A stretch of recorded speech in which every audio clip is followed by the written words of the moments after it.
Hello, all student brothers and sisters. Now we are going to centralize our attention towards the next writing skill topic, that is group discussion.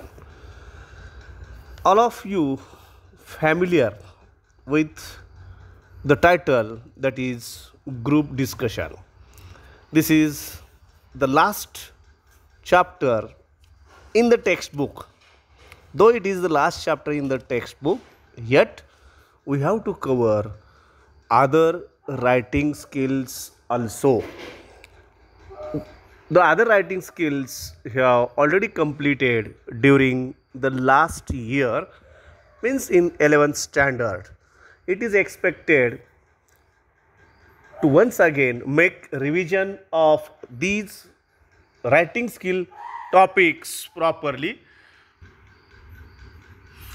Here, group discussion is the activity in the question number 4. A. There are 3 activities asked in activity sheet or question paper. Out of 3, you have to select any one and you have to write in activity sheet. So, group discussion is also the optional activity. Those who want to write group discussion activity, they may select it. All of you know that discussion on the topic by 2 persons, that is called dialogue or conversation. When 2 persons talk each other, it is called conversation or dialogue. Di means 2, discussion between 2 persons. And when 1 person talks, at that time it is called monologue. When 1 person talks with self, not with others.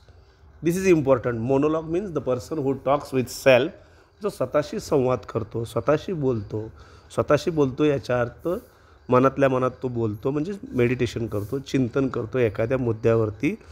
He thinks on the topic, any topic that is important for him.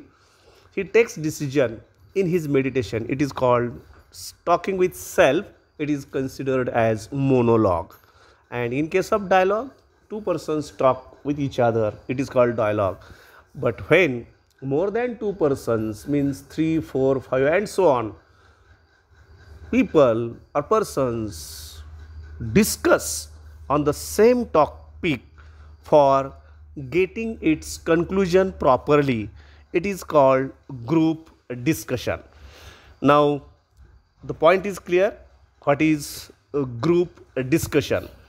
Now, let us see. It is the last topic in your textbook. In our textbook 3.6, the last topic, that is group discussion. And the type of language we have to use during discussion or group discussion is mentioned here on page number 167, that you have to focus here. Let us focus our attention on the language. This is important. The kind of language or type of language that you are going to use during group discussion is very, very important. It indicates, it reflects, it shows your quality. It shows your ability, it shows your caliber, it shows your smartness, smart thinking, the way you express the points in the discussion or a debate, that reflects your personality. So, you should not miss the gentle presentation. This gentility is expected here in group discussion. So, let us discuss here the language of group discussion. Here some expressions that you can use to form different functions during group discussion. या ठिकाणी some expressions, म्हणजे तुम्ही या पद्धतीनं बोलायला हवं अशी अपेक्षा आहे. Expressing opinions. First one is expressing opinion. Opinion कसं एक्सप्रेस करायचं, तर हे या ठिकाणी सांगितलेलं आहे. सुरुवात कशी व्हायला पाहिजे. While expressing your opinion. If you want to put your opinion at that time in that group discussion, you should begin your expression or opinion by using the words I believe or I think, मला असं वाटतं किंवा माझा असा विश्वास आहे, असं म्हणून तुम्हाला तुमचा मुद्दा त्या ठिकाणी सादर करायला सुरुवात करणं गरजेचं आहे. किंवा आणखी पुढं म्हटलेलं आहे, could I make a point please. हे प्लीज वापरणं sign of gentility, courtesy, manners आहे. Could I make a point, मी एखादा मुद्दा मांडू शकतो का प्लीज, असं म्हणणं. किंवा in my opinion or according to me or it seems to me or I am of the opinion.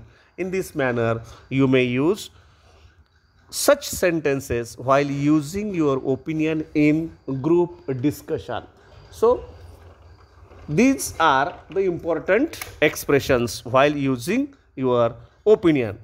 Then the next point is that expressing agreement. Agreement, when you are agree with the points discussed by other partner, at that time you have to use some expressions in the following manner.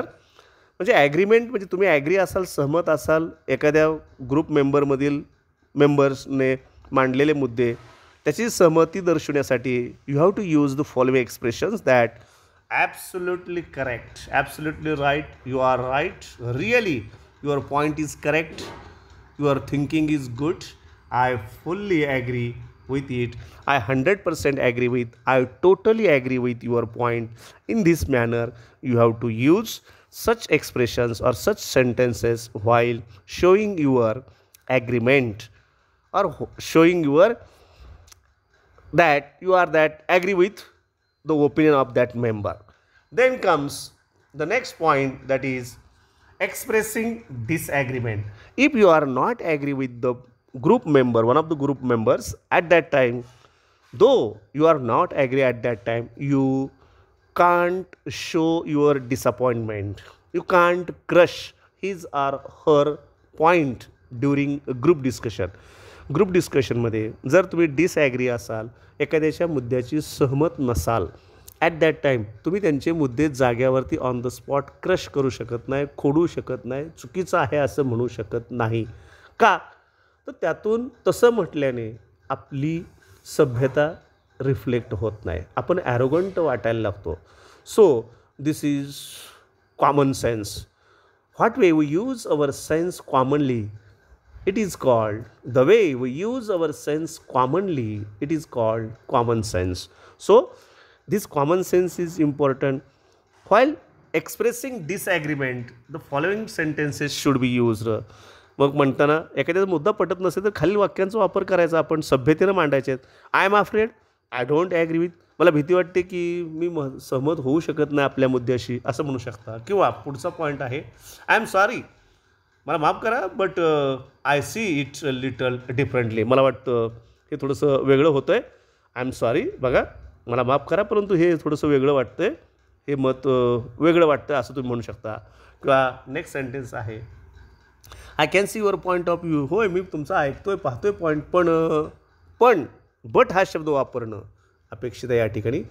After but नंतरचं वापरलेलं वाक्य हे पहिल्या वाक्याला, स्टेटमेंटला विरोध करणारं असतं. या पद्धतीनं तुम्ही तुमचं डिसॲग्रीमेंट प्रेझेंट करू शकता. किंवा त्याच्यापुढं आहे, you may have something there but, you may have something there, या ठिकाणी तुमच्या वैचारिक मुद्द्यामध्ये हे पॉईंट आहेत पण, असे म्हणू शकता. आणि परत शेवटचा मुद्दा आहे आणखी खाली, की ज्यामध्ये म्हटलेलं आहे, I respect your point of view, I respect your point of view, मी तुमच्या पॉईंट ऑफ व्ह्यूचा, मी तुमच्या वक्तव्याचा किंवा तुमच्या विचाराचा रिस्पेक्ट करतो, but I am sorry, I can't go along with you on, परंतु मी आपल्या मताशी सहमतच होऊ शकतो असं मात्र नाही, असं म्हणू शकता तुम्ही. म्हणजे एखाद्याचे मुद्दे जरी आवडले नसले तरी ते आवडलेले नाहीत हे सांगताना सुद्धा सभ्यता बाळगणं अपेक्षित आहे. ज्याच्या मुद्द्यांवरती तुमचा आक्षेप आहे तो आक्षेप घेताना सुद्धा सभ्यतेनं घेणं गरजेचं आहे, हे महत्त्वाचं आहे. That is the important point here.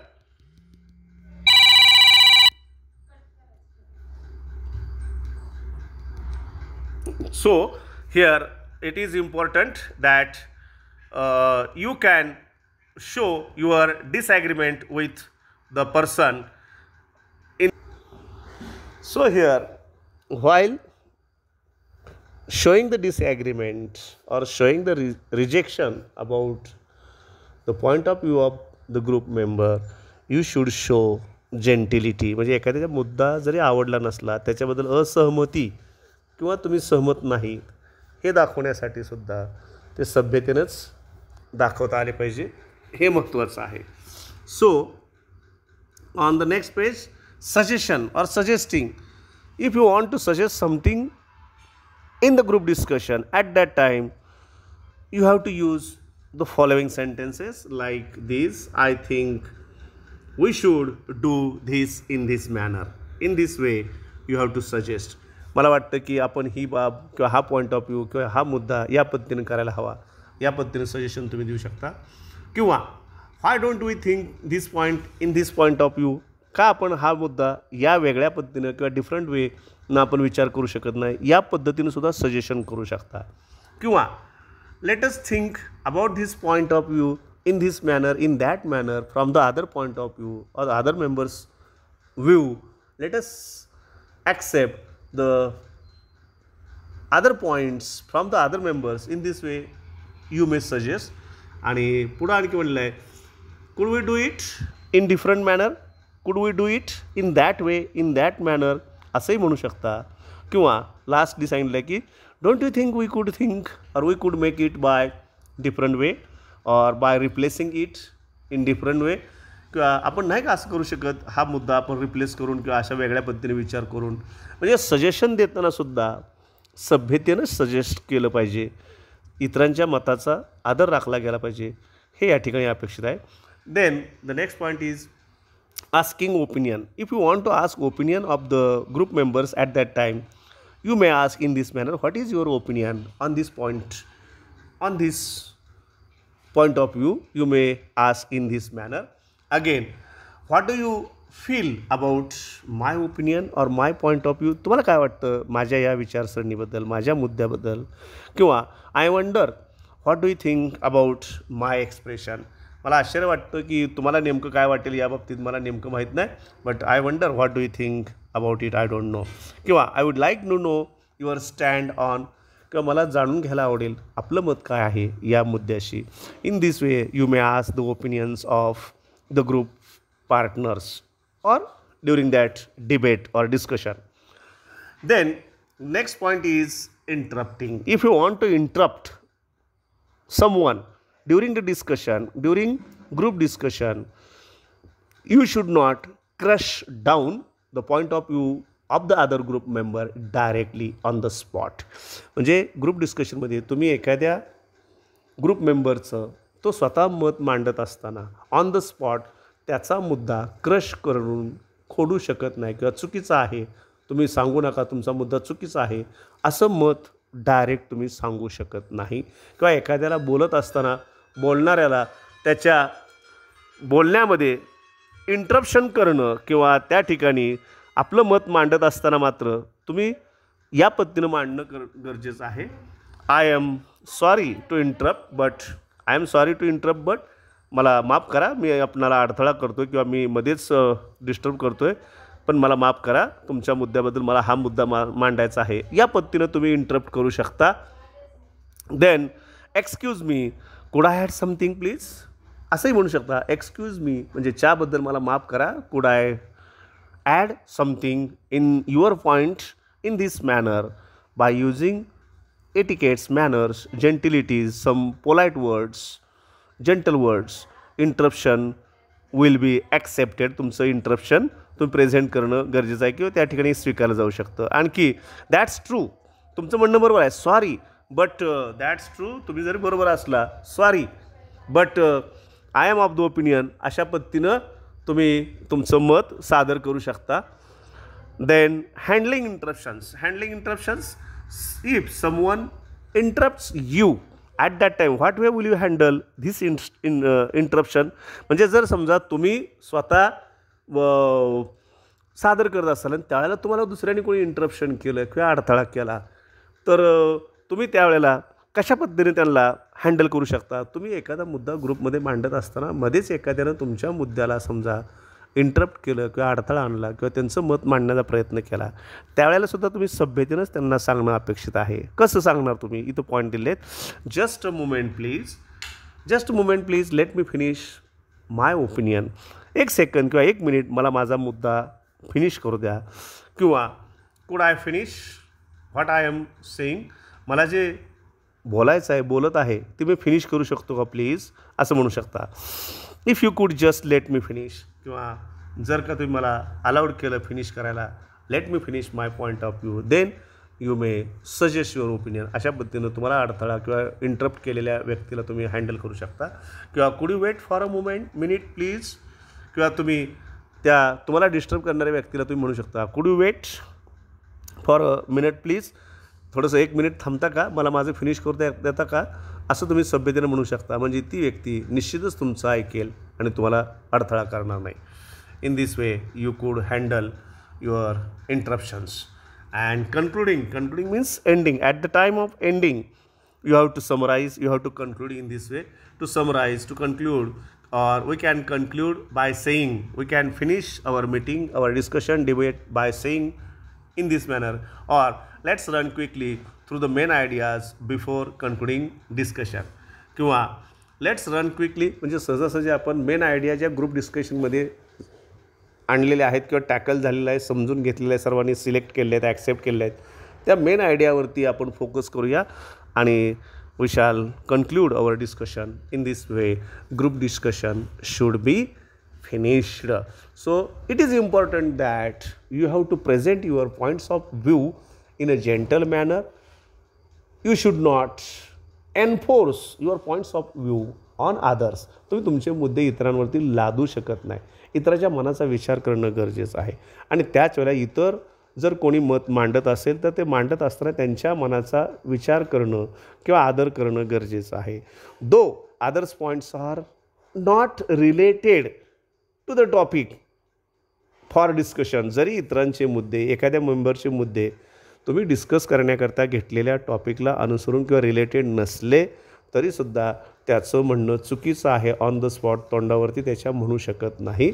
त्या ठिकाणी तुम्ही स्वतःचं मत मांडत असताना तुम्ही म्हणू शकता, हे बघा तुमचं म्हणणं, तुमचं सादरीकरण योग्य आहे, चांगलं आहे, चांगलं सादर केलं तुम्ही, पण मला असं वाटतं की या मुद्द्याबद्दल आपण असा विचार करू, तसा विचार करू.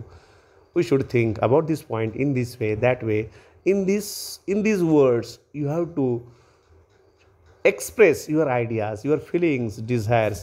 Means here, your expression must contain gentility, politeness.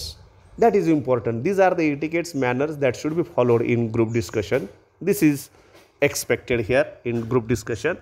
And after this discussion, there will be an example here is given to you about a group discussion. Following example or next page, on the next page there is example. You may see here, this is the example. There is an inter-school cricket match and your school is losing.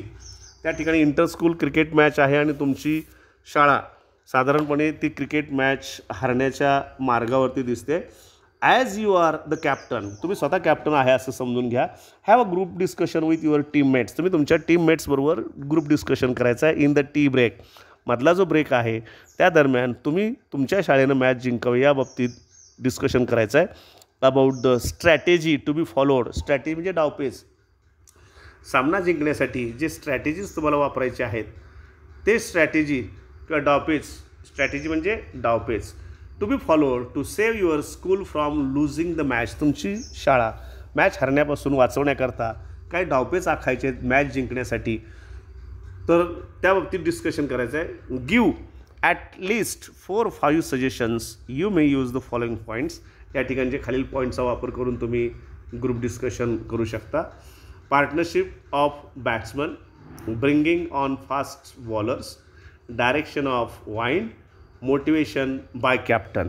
Motivation, inspiration, प्रवृत्त करणं, प्रेरित करणं, inspire करणं, motivate करणं, सगळ्यांना आपण game जिंकू शकतो याबद्दल खात्री देणं, ॲश्युरन्स देणं.